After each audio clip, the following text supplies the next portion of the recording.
Dili ang liturhiya is life of Christ, cycle life of Christ. Mo na nga dito makahisgot o kwaresma kung dito maghisgot ni Kristo. O niya dito maghisgot ni kung dito makasabot sa kwaresma, kung dito kasabot sa kinatibok ang ministeryo ni Kristo. Mo na ato ang atong paningkamutan. Ulo taas kayo ni nga topic pero ang usa ka oras di gyud paigo. Pero ato lang ning gamayon aron makasabuta sa simpleng pamagi. Now, ang atong basihan sa ato ang katekismo karon mahitungod sa Kwaresma kaning Catholic CCC, Catechism of the Catholic Church. Unya anhin ta magsugod sa Article 3 sa CCC o Catechism of the Catholic Church under the words, "He was conceived by the power of the Holy Spirit and born of a virgin." That is paragraph 3 of Article 3 sa ato ang Catholic CCC. Now, ngano mao man itong gipili tungod kay aning kultuha mao man dinhi ang masud man dinhi ang kinabuhi ni Jesus.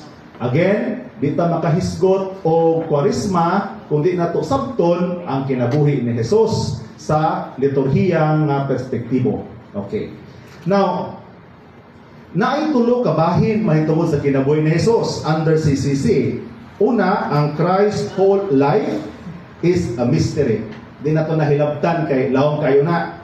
Ikaduha, kaning gitawag og the mystery of Jesus' infancy and hidden life. Di po na kay pangpasko man na. Arita sa ikatulo, the mysteries of Jesus' public life. No. So kini ang ato ang kuhaan sa ato ang foundation sa ato ang pagpasabot mahitungod og Kwaresma. Now, sa pa ko mupadayon, kung naatay mga pangutana, ato lang siguro ng isuwang daan, ito makalimtan. Unya, human sa atong presentation, naatay hamubo nga period atong himuon para sa pagpangutana. Kaya kanina ba kung i-discuss kay mura ra ba ni lawom ang teolohiya? Mauna nga basit og dinabo masabdi pod ko makapasabot og maayo sumala sa ako ang pagpadangat ni ini. Anyway, makatabang mo sa itong PowerPoint pero kung PowerPoint magresulta o pakita.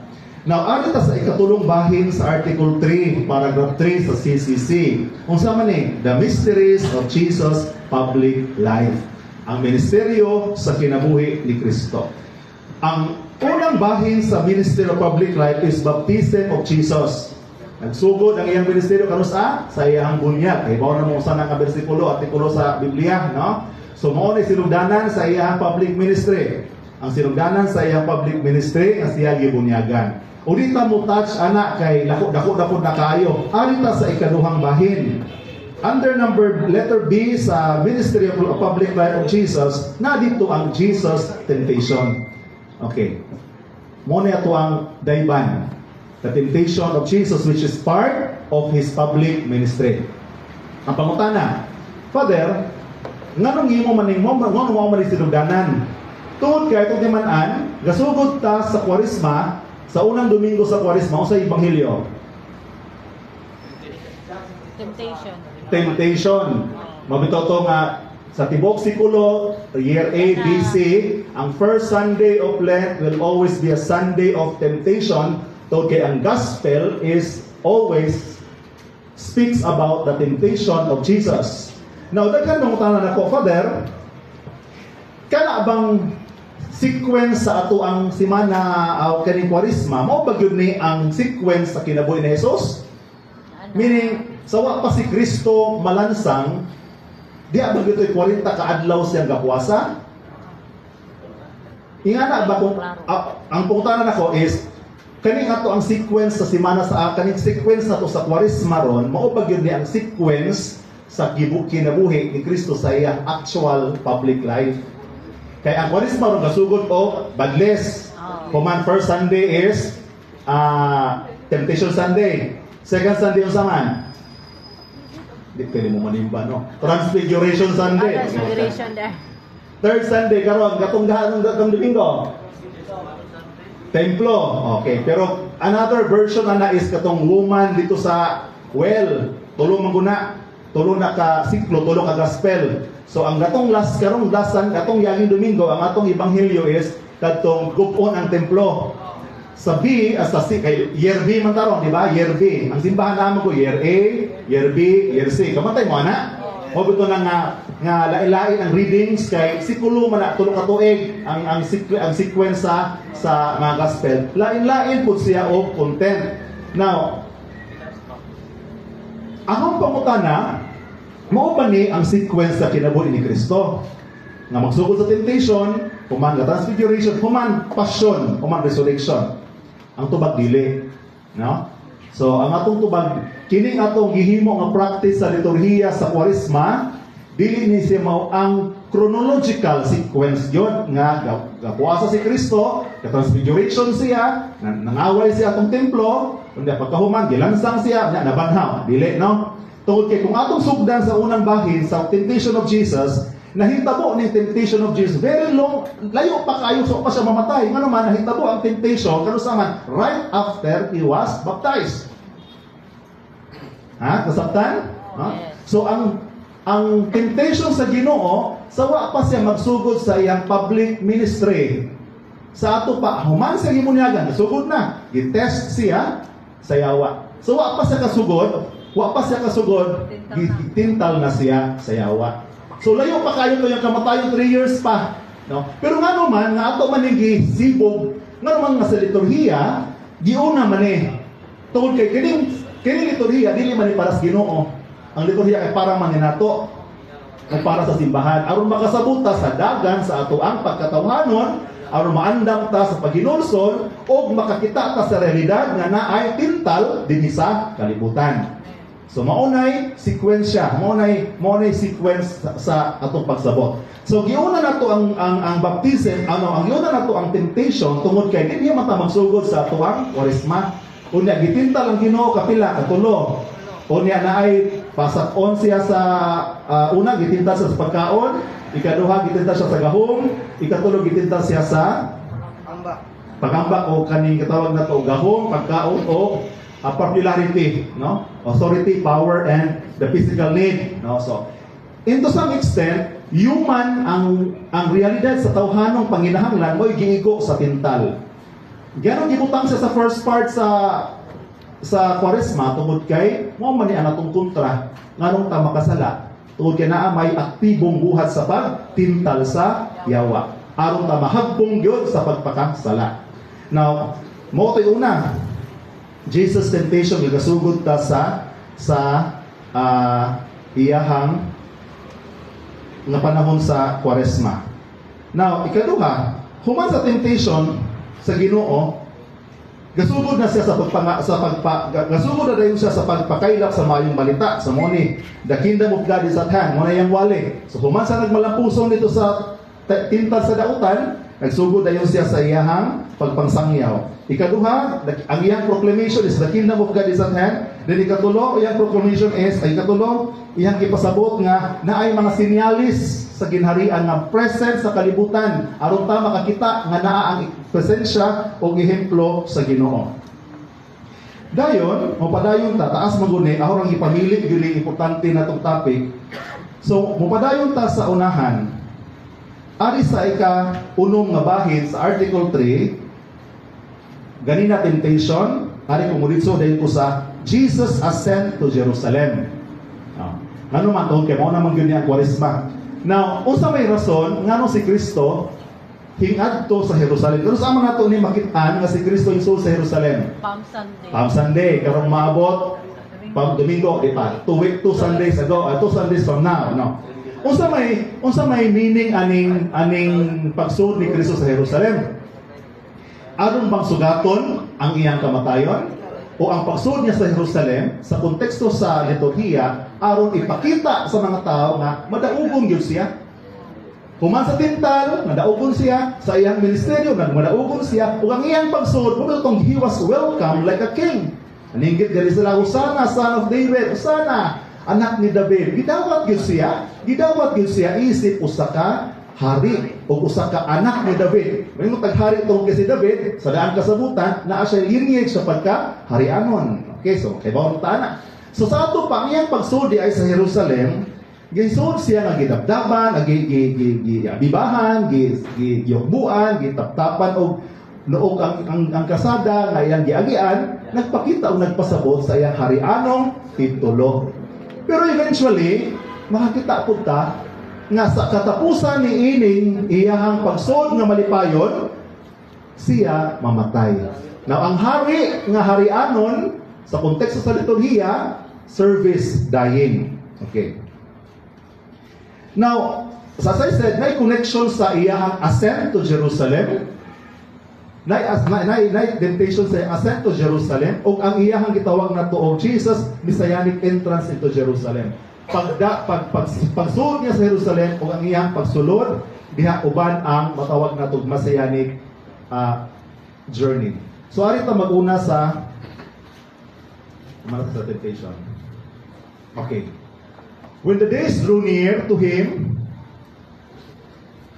to be taken up, Jesus set his face to go to Jerusalem. By this decision, he indicated that he was going up to Jerusalem, prepared to die. 3 times he had announced his passion and resurrection.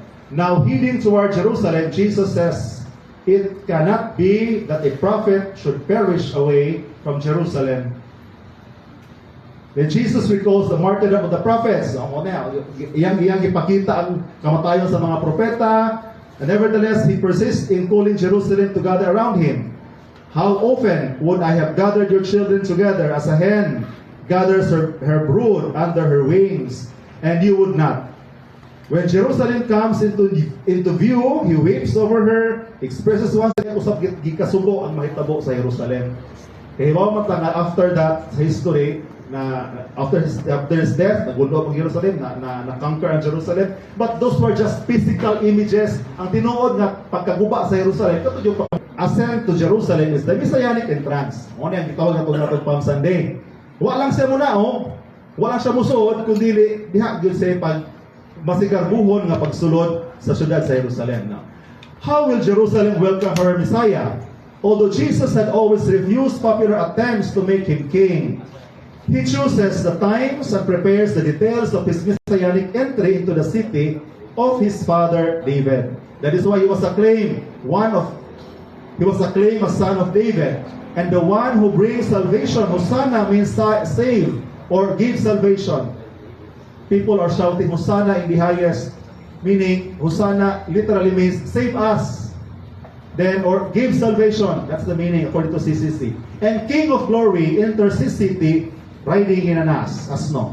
Then Jesus conquers the daughter of Zion, a figure of his church, neither by rules nor by violence, but by humility and bears witness to the truth.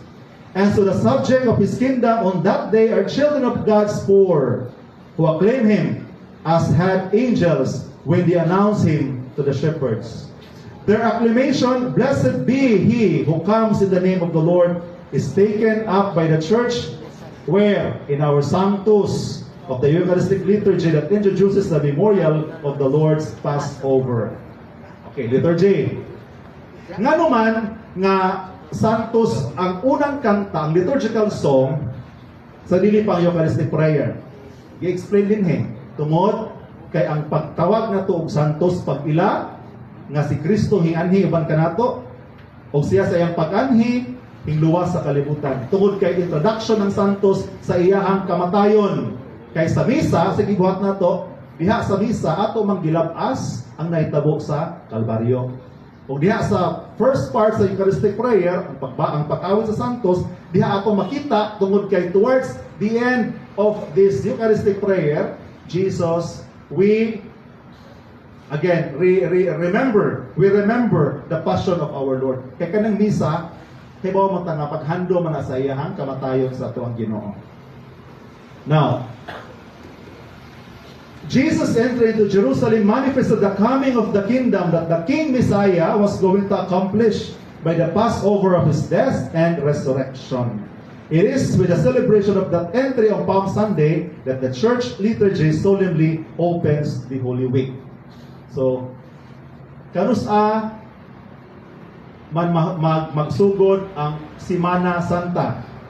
Ang Simana Santa, simana sa dili pa si Kristo mamatay.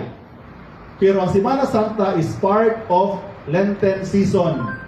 Pero nganong naamay simana nga Santa tungod kay kanang usa ka simana intensive ang ato ang preparasyon, intensive ang ato ang focus, intensive ang ato ang pagsabot, nga kining si manaha maghatod kanato sa kamatayon ni Kristo nga magluwas natong tanan, ug mauni ang memorya, remembrance of Jesus great event in our lives o sa kalibutan. Now,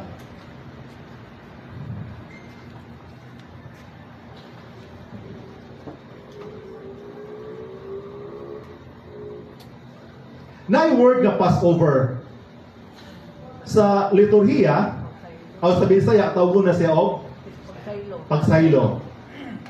Kaya ba man taon sa foundation sa Passover, di ba?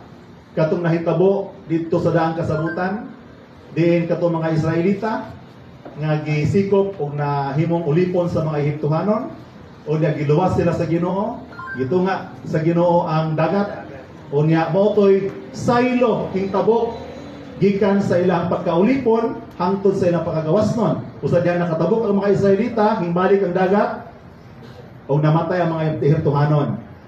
Matagtuig sa ulugo na sa mga Israelita, kay bawta ana og naana sila piyesta, ang gitawag og piyesta sa pagsaylo.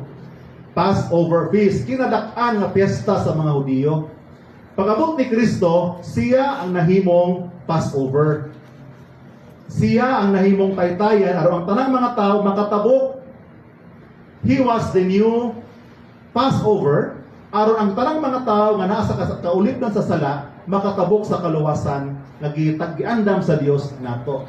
Mo bitaw na nga kung tatong tan-awon ang liturhiya gyud, tanan si Kristo. Siya ang pulong, siya ang gihalad, siya ang Passover, siya ang gisayluhan, siya ang hinsaylo, o siya ang pinagikiniya, nakasaylo ang tanan. So, everything is Jesus. Sa liturhiya, everything is Jesus. Mabito po na sa Eucharistic Prayer, na ay Eucharistic Prayer 3, na ay prefasyo, nga kung nakadungog mo, maka-mention ang prefasyo, I think it is a preface of pamasayo, ikatulong simana ordinary time. Miyon dito si Kristo ang altar, ang biktima, ang pari, ang altar o ang biktima. Siya tanan. Siya ang altar ang gihalaran, siya ang biktima ang gihalad, o siya ang pari nga mihalad. Siya tanan. No? So, kung atong sabto ning atong pagpakita ni ining panahon sa Kwaresma, kung sa mga Kwaresma, it's all about Jesus. Everything about Jesus. O kung sa may role sa mga tao, we are just simply commemorating Jesus. His saving power, His passion, death, and resurrection that eventually leads us to the perfection of life, resulted from our giving up of selves para sa kahimayaan sa Ginoo. Now, alita mo, katapusang bahin, kasama ko gayon nga taas na siya nga lawong, ako lang nang gi-summarize, mug-on aron makasabot sa kinatibukan punto. So, naipipila ka mga points here sa summary sa atong gidiskussan. The whole of Christ's life was a continual teaching. His silences, His miracles, His gestures, His prayer, His love for people, His special affection for the little and the poor, His acceptance to the total sacrifice of the cross of the redemption of the world, and His resurrection are actualization of His word and the fulfillment of Revelation. That's according to John Paul II, CT number 9. So, again, everything is Christ, and everything of His teaching leads us to the fullness of time, to the fullness of life, and leads us to salvation. So, bisan sa ato ang simpleng bahin sa pagsabot sa Kwaresma, kahibaw ta kining atong pagsaulog sa Kwaresma, dili buwag sa kinatibuk-ang ministeryo, because this is an integral part of life of Jesus's passion and entire life. Now, secondly, Christ's disciples are to conform themselves to Him until He is formed in them. Galatians 4:19. For this reason, we who have been made like to Him and who have died with Him and rise with Him are taken up into the mysteries of His life. until we reign together with Him. Laudato number 7 and 4. So kasi Kristo man di ay ang sentro, atong ambisyon pod nga makakauban nato si Kristo. O atong ambisyon nga mahiusap ta ni Kristo, with Him, rise with Him, taken up into the mysteries of His life, until we reign together with Him. We begin in Jesus, we end in Jesus. We begin with the faith in Jesus, we end beatific vision in Jesus. Hopefully, sa sunod nga kinabuhi. Next, no one, whether shepherd or wise man, can approach God here below except by kneeling before the manger at the Bethlehem and adoring Him hidden in the weakness of a newborn child.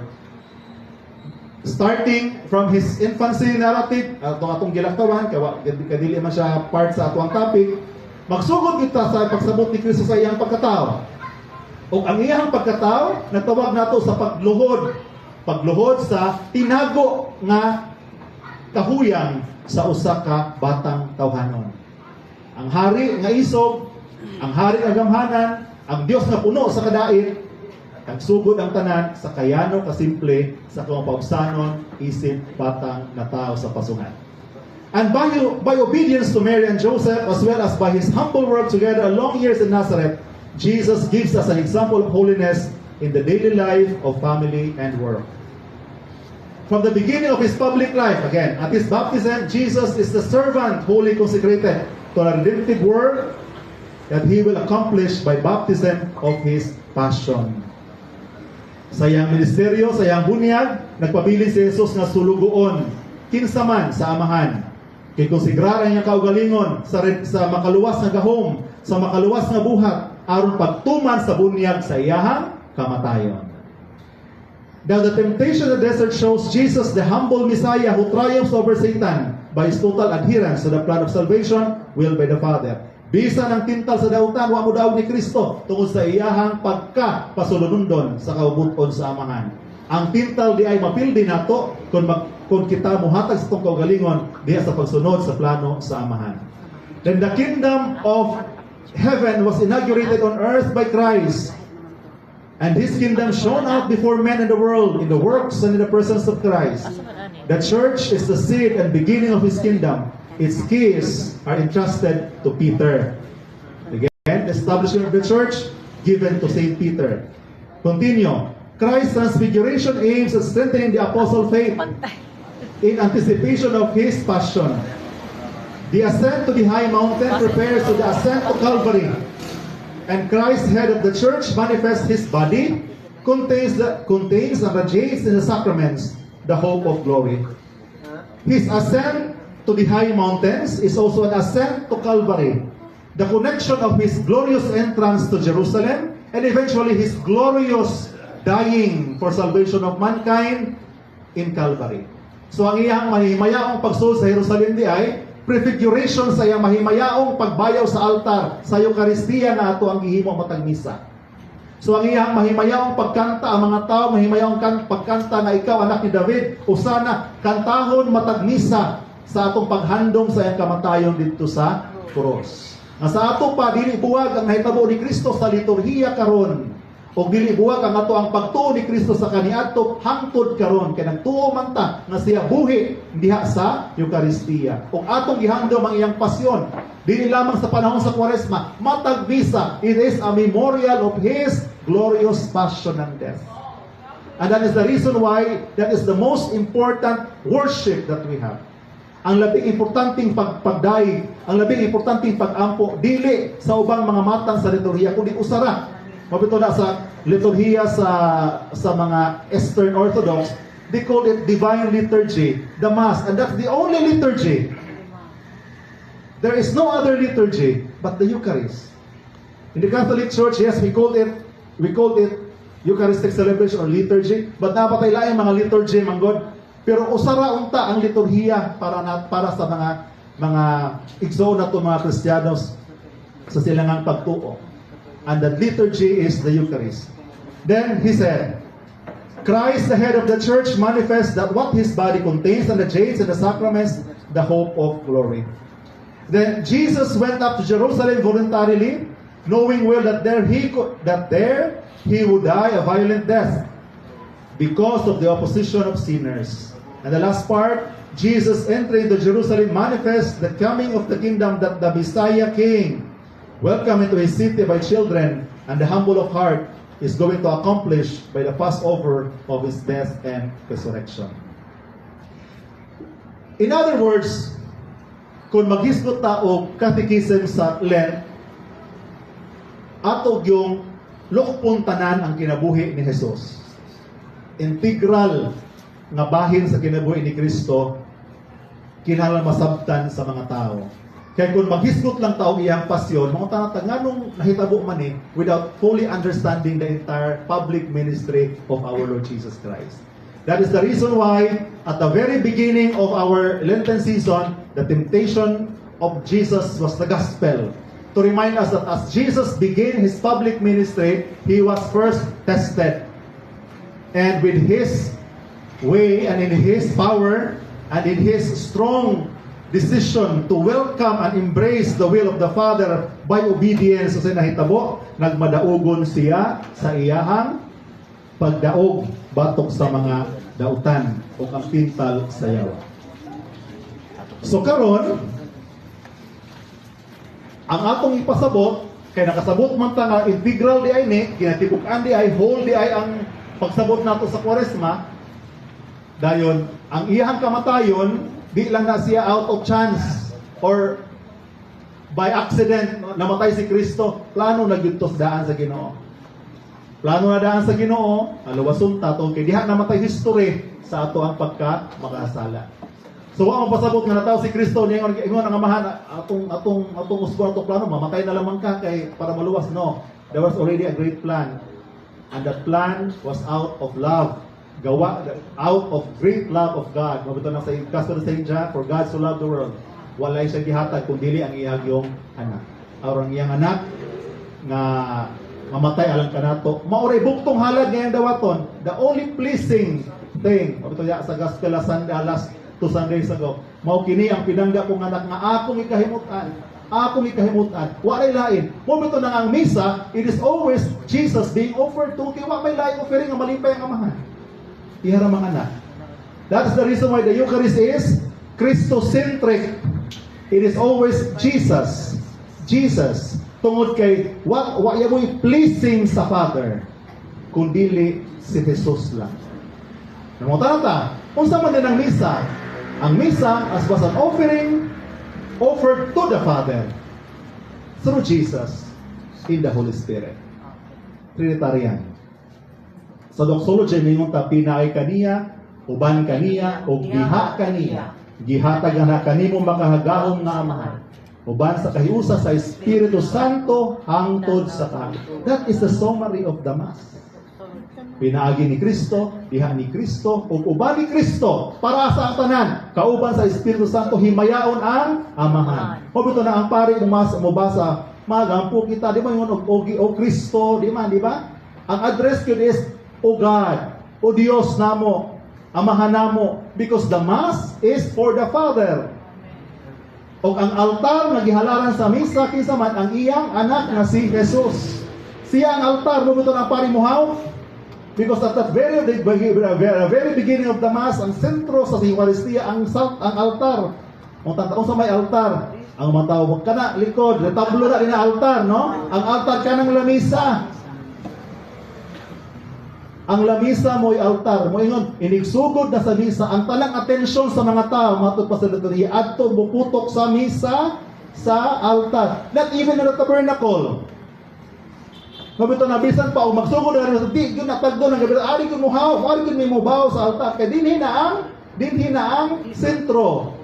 Jesus is the altar. Siya po ang gihalad. O ang pari nga gahalad, si Kristo. Ang pari is, o sa may tawag niya, he is an altar Christos. He is celebrating the Mass in persona Christi Capitis. Ang pari sa pagdautan sa pagdimig wapo, inigsulobig, muna nga, sa ngalan sa Masa, na ma-automatic in persona Christi Capitis. Automatic na Jesus Christ tayo. Di ko din Jesus Christ. Ang among function, among priesthood. Yes. Yes. Automatic in Christ. Ang pari nga gahalad in persona Christi. Ang altar nga gihadkan sa pari in persona Christi. Ang sakramento, ang Eucharistia nga nahimong lawas ug dugo in persona, dili in persona Christi, in real persona Christi. Tinuod nga lawas ni Kristo. Amen. No? Dahil towards the end of the Eucharistic prayer, doxology ang tawag ana. Motong gisulti na ako ganina. Through Him, with Him, and in Him, in the unity of the Holy Spirit, all glory and honor is yours. Kinsa man ang yours? Almighty Father. Almighty Father. Amen. So, mo na itong gipasabot nga ang Kwaresma sa lawom nga pagsabot naa siya'y reflection sa Eucharistia. O bisan to ang bisan ang Eucharistia dili panahon sa Kwaresma, we are keep on remembering that the Eucharist is always a manifestation, a remembrance, a living remembrance of Jesus' passion and death. Pabito na ang bag-ong Kalbaryo diha sa misa ang altar. Hindi ka man sa misa, ang atong sentro na po, mabalik sa tabernakulo, di na dito, nakabutang, nakastore ang lawas ni Jesus. That is the reason why, bisan ang simbahan, dili gwapo, bisan ang simbahan, maot, basta na yung tabernakulo, tahuson, that the living presence of Jesus is in the tabernacle. So, ang misa, ang kinatibukan sa misa, gihalad sa Amahan. Pinaagi ni Kristo. Pinaagi sa gahom sa Espiritu Santo. O mao ni kahimpitan sa atuang kinabuhi. Mauna nga kung sabto nato ang atong pagtuo, we cannot be a church without the Eucharist. And we cannot be Catholics without Eucharist. The core, matod pa sa Lumen Gentium. Asa ko sa atong concilium, the source and summit of Christian life is the Eucharist. Ang sinugdanan o ang kauyukan sa ato ang pagtuo mao ang santos nga misa.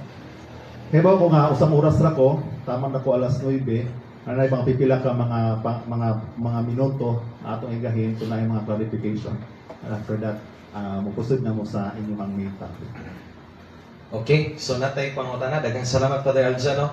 Atong i-entertain karon ang labog na si Father nato karon. Father, okay ra og mula pa sa gamay kay naka dugay-dugay man ta nakasugod kay dugay nato na one yung PowerPoint ano. So karon ug namoy pangutana labog na si Padre. Atong ipasa ning microphone, ako lang i-moderate ninyo. No, labog na si Padre. Sige. Direct to the point ang pangutana. Ang akong matubag kay ato na po ko sa ho ang level sa ho ang hibalo, which is in the field of liturgy. Bating na ay ka mga pangutanan ning di o katubag na Kaya ko, Father, gabi. Sige. Kanang bang, isa ba jay, liturgia. Kasi, Bisaya na. Ang sa meaning mo, no? It's a Greek word, liturgios, which means worship, public worship. Public worship. Muna di ka makaliturgia o ikaw ra usa. Is a public worship. Pagsimba sa publiko. Pagsimba kauban ang mga tao. That's liturgios. Liturgios, Greek word. Salamat, Pat. Okay, ano pa yung pangutana? Ngayong gabi, Father. Di siguro ni mo kuan sa imuhang topic pero kabahin ni sa misa. Okay. Grabe tong pangalawat ang sa majoy atoa ka ng gamito ng kamot unya or nagkaon or muluhot. Okay. Kay Okay. naamoy mga Katoliko pud nga moingon nga adi naman na kinahanglan muluhot. Nga dara poy moyon og kinahanglan pumuluhot. Okay. Okay. Okay. Sa kamot pod. Okay. Sa una, sa wapa baguha ang liturhiya, sa wapa baguha ang ato ang misa, that is 1960, 1965 ang Second Vatican Council, sa wapa ang reform sa liturgy. Ang atong misa usara, unya ang pamaagi sa pagkalawat, sa wapa baguha ang reforma sa liturhiya is usara po ang form. Wa ya mo lang option, luhod, baba. No? So, before the reform, there was no other option. There was only one option. There was only one requirement, no? Kneeling down, then with your mouth. Napailain nga nakakumpisal ka, no? Kung di ka kakumpisal, ayaw kalawat, no? Motoy daan nga pagsabot. Kuman sa Second Vatican Council, dihay mga dokumento nga gipasabot sa atong simbahan. Apil na ng Redemptionis Redemptionis Sacramentum, nagkanayon nga gitugtan ang both forms. Sa mga both forms, kamot o baba. Sabot, na option. Pero ang option, nag-una pag-aamsa ang Redemptionis Sacramentum, gauna yun nga yung the reception of the Holy Eucharist can be made through the tongue, on the tongue, or by hand.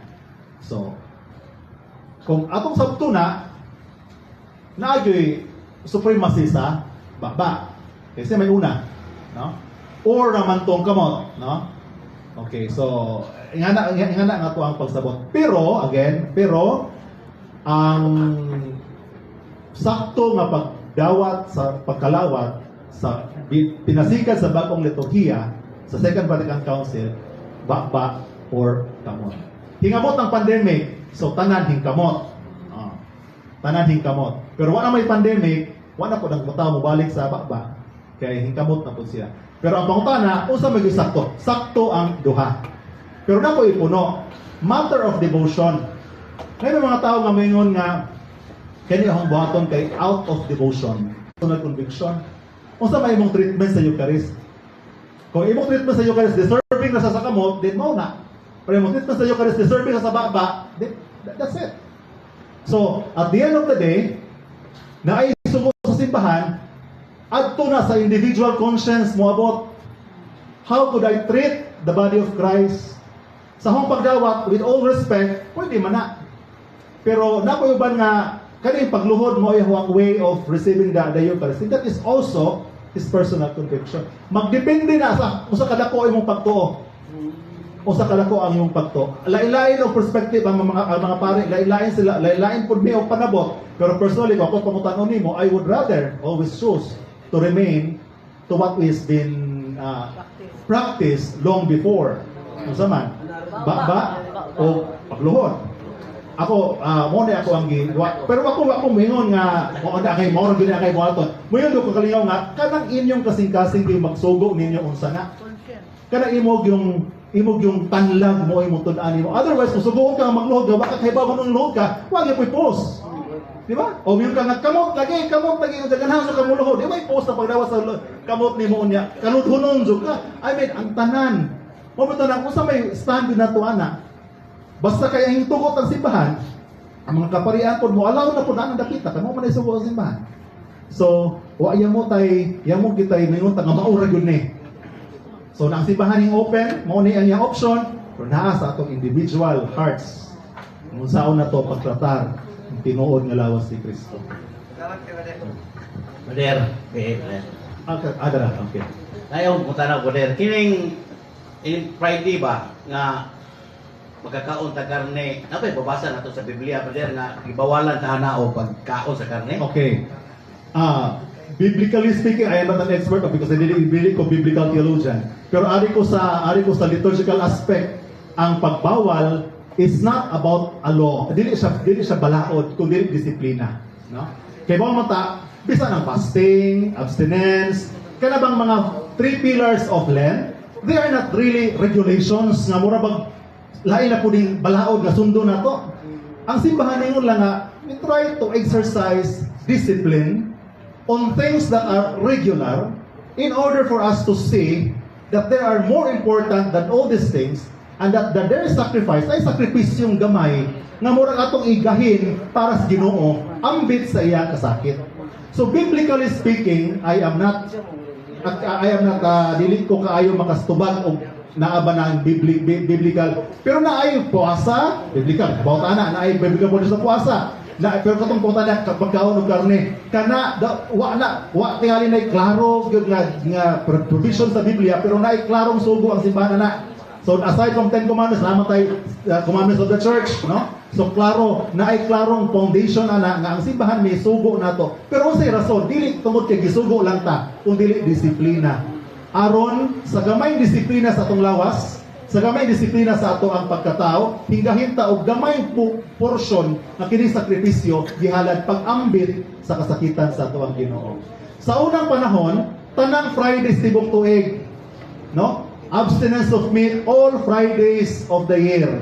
After the reform of the Vatican Council reform, Fridays of Lent na lang. Pero again, naapagyapoy mga tao nga itong Friday, kami sa seminaryo, Friday gani sa tuig, Friday gani na huwag yung mimit.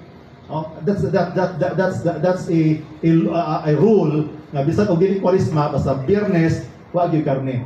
Sa unang panahon, anong sa pa? Unya, abit yawan ng dabitan. Tayo padiliban sa dabitan. Okay.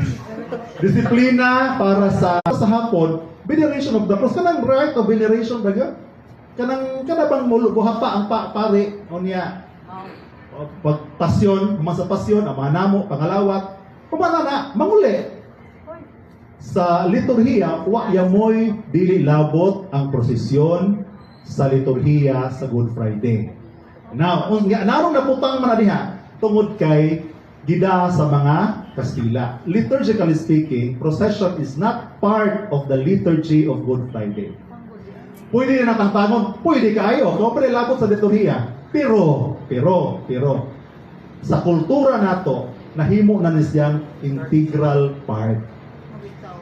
Gisama ni gikan, gikuha, gidala sa mga Kastila, gipuno sa ato ang rito, og nahimong officially part of the liturgy of Good Friday nga mura og bahalang di ko kaapil atong veneration basta kay kaprosesyon ko. Ang tinuod, dito mo hinguna sa waylabot nga wa na mo katagwa na mo ka venerate sa labing importanteng liturhiya.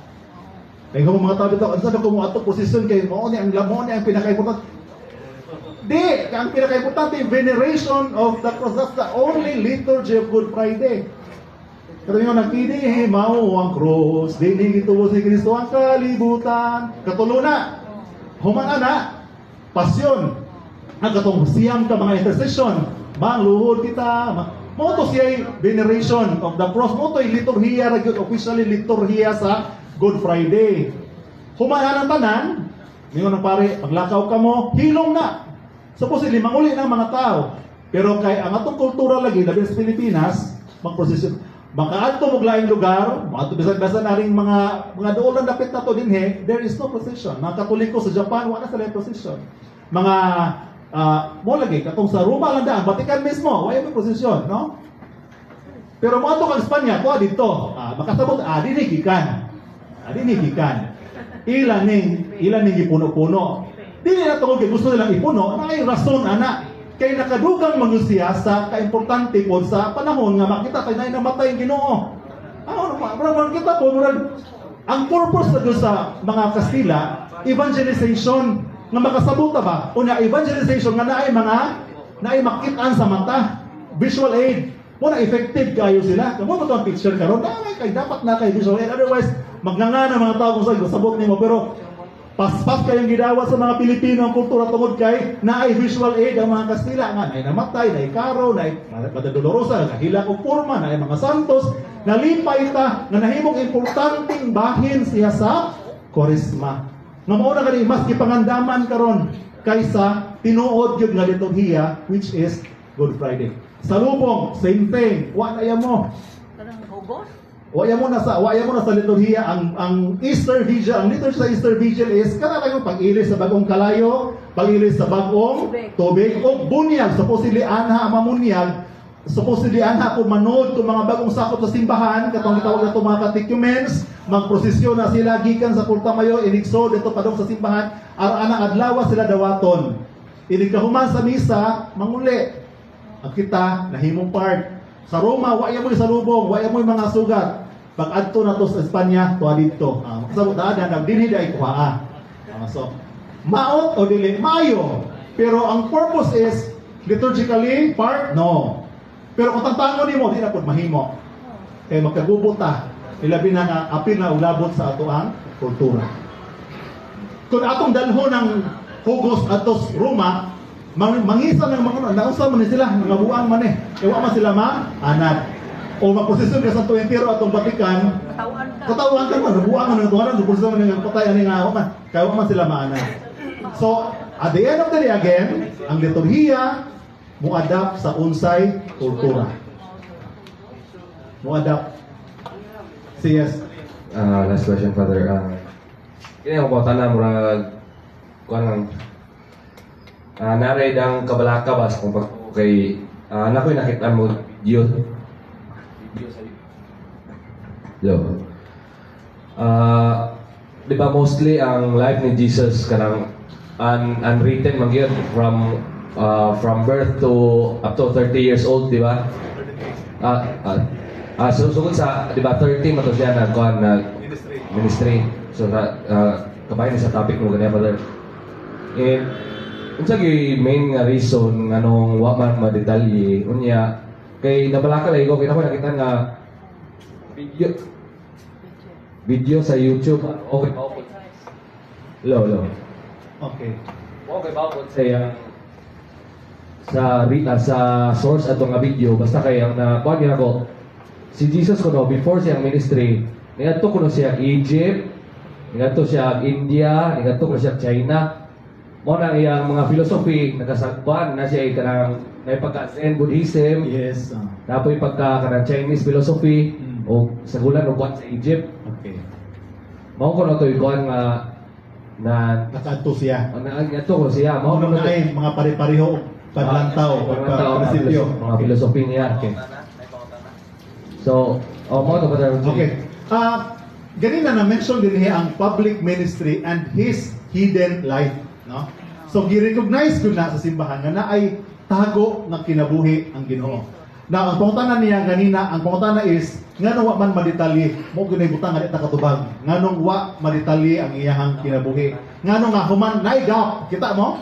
Human sa iyahang 12 years old nga nawa sa templo, 12 pa siya adto. Hingsurod nga pakli sa kapitulo adto na sa iyahang bunyag sa naay hidden life. Naay mga tradisyon nga nagsulti. Now,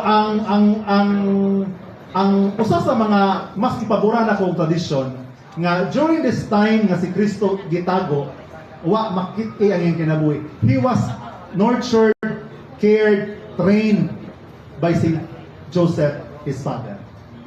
Mao nay liturgical theological perspective sa hidden life. Ang hidden life was purely private life of Jesus under the tutorial, the protection, training of Saint Joseph and Mary. Now, naabatay biblical basis? Wala. Pero naatay mga basis naay mga ubang mga fathers of the church nga hingitali naay mga write-ups about naay mga libro pod nga mo justify pero mingutag biblical basis waya mo.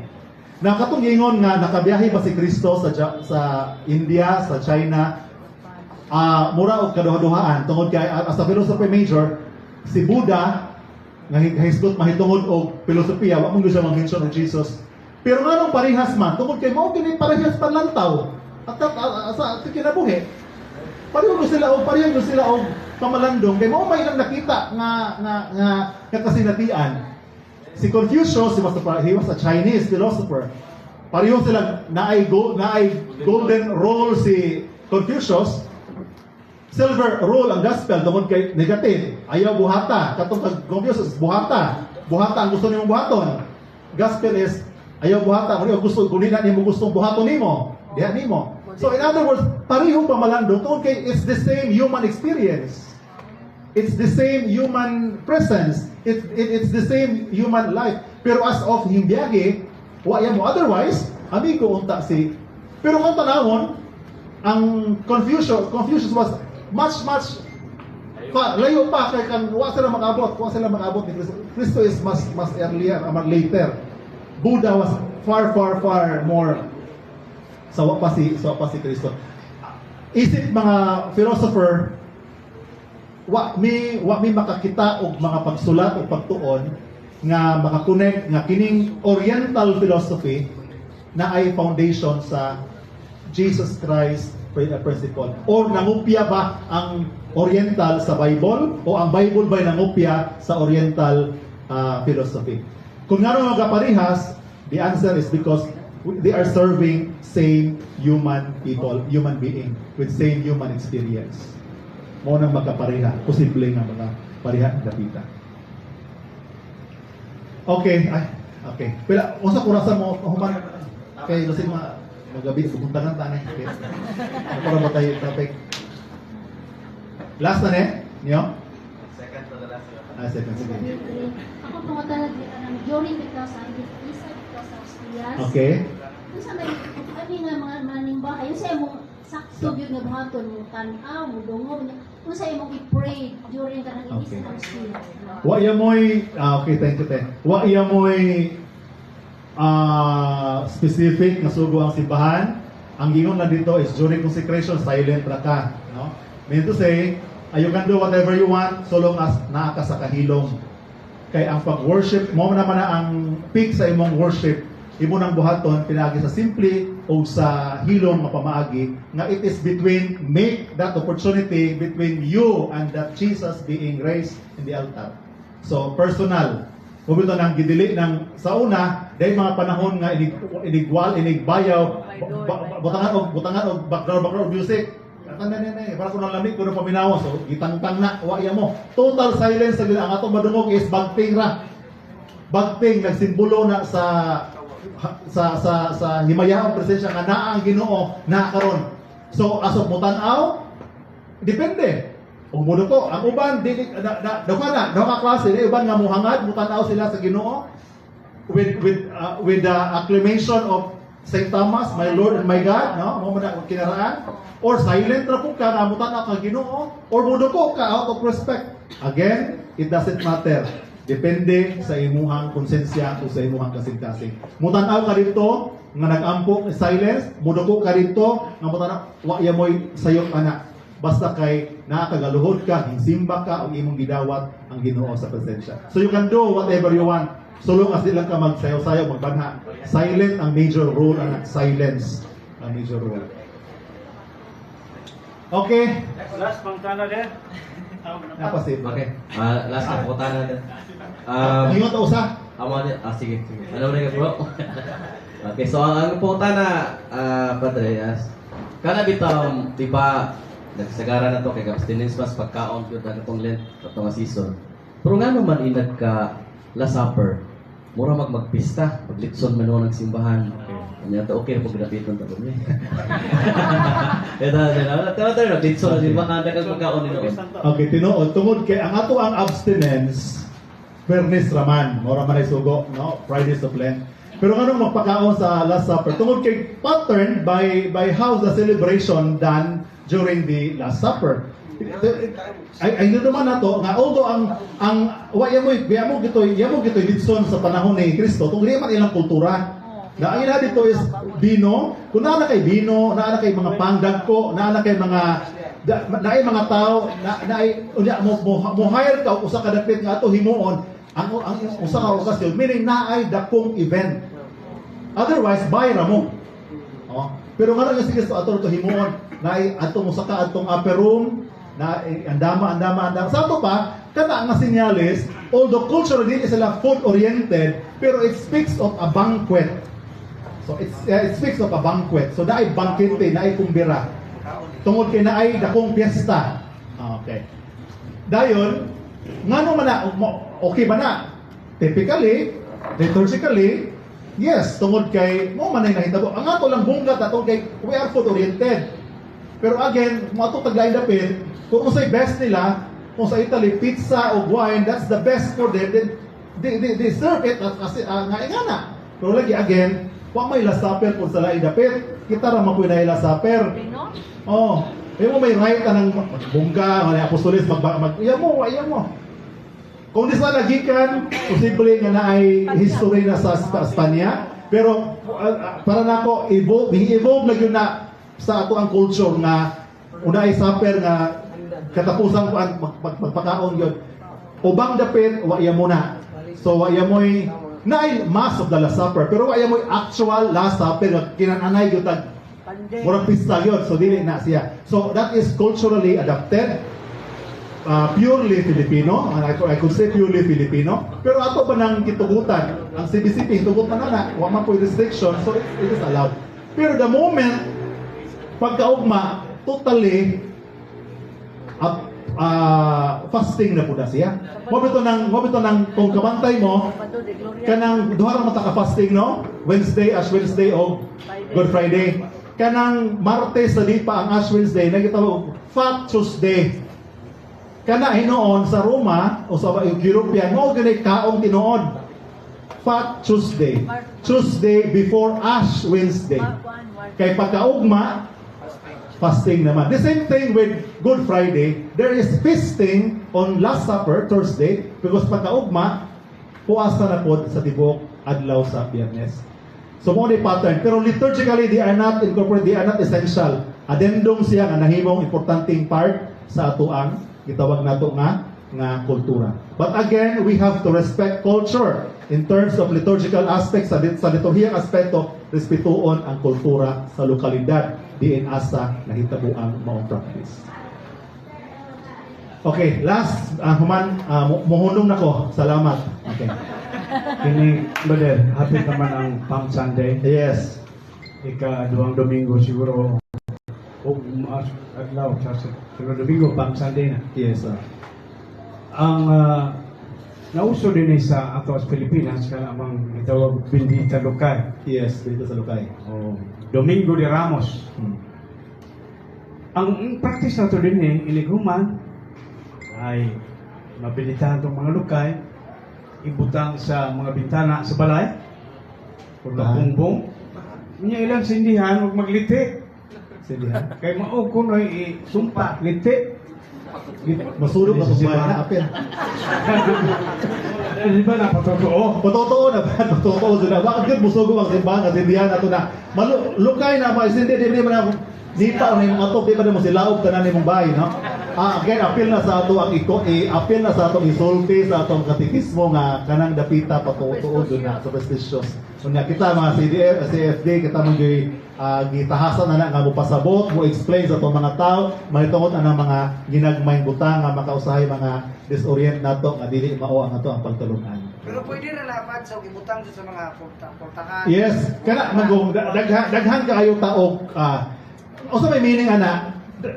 Biblically, na meaning ana. Kanang murag kung ibutang nimo na sa portahan, pasabot na nga luwas kaning tawhana magtotoo. Kaning tawhana kami ang pamuyo kani ang balay gi-claim na mo nga si Jesus mo ay among hari, si Jesus ang amo ang Ginoo, no? Another thing ana kana pong panahon sa kanang tutok hari bitaw?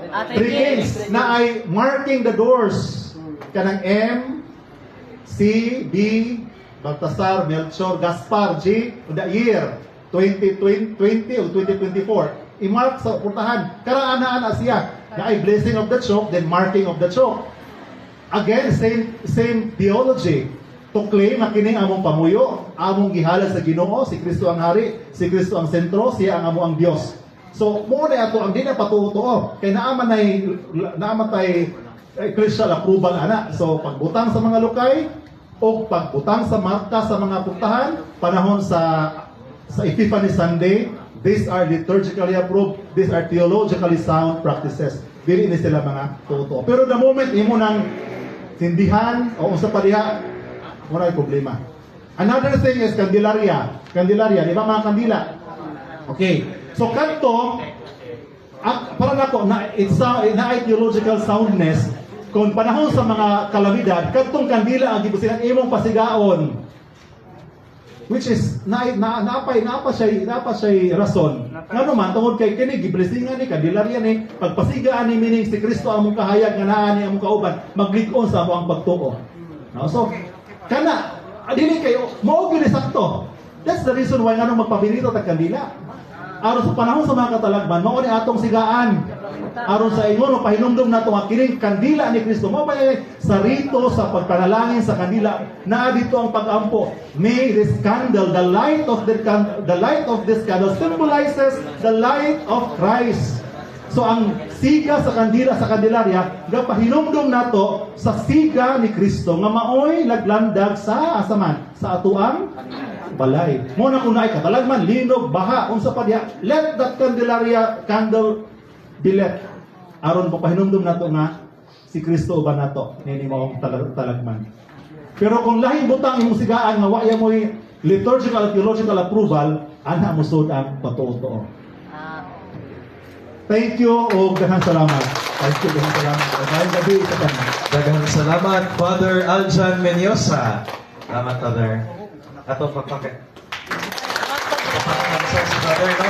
So, we're, usahay na dyan, Father, may makasinati ni mo, Father, niya. Unta, dili ni mo ang last time. Dili. Mohon, ha, Father? So, daghan kayo mga kasagaran ni Father Balik is kita sa mga Bernis. bag-og yun is sila ng mga CFTs. O niya, lamig po ni mga CFT nga, dili lang ta ingon og sa apologetics sa mga sikitag pangbagbat, no? May bautag. Kailangan po yung mangutana po na to about ano anong manginganiman mo, anong manginganiman mo. So si Father Aljan, ni unay so na to og tudlo karong gabi una. Ug daghan, kuan yun Father.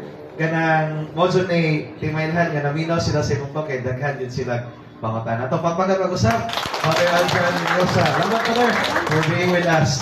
So karon atong isunod ang ato ang major topic kay nagkalawom naman ang kagabion. Atong tawgon ang ato ang major speaker karong gabi una si Brother ang atong CFT Secretary, Brother Ryan Becerra, na mubagbat kabahin sa Sabado, the Sabbath day. Iya dito mga best friend ng mga Sabadista. Dito. Sige bro.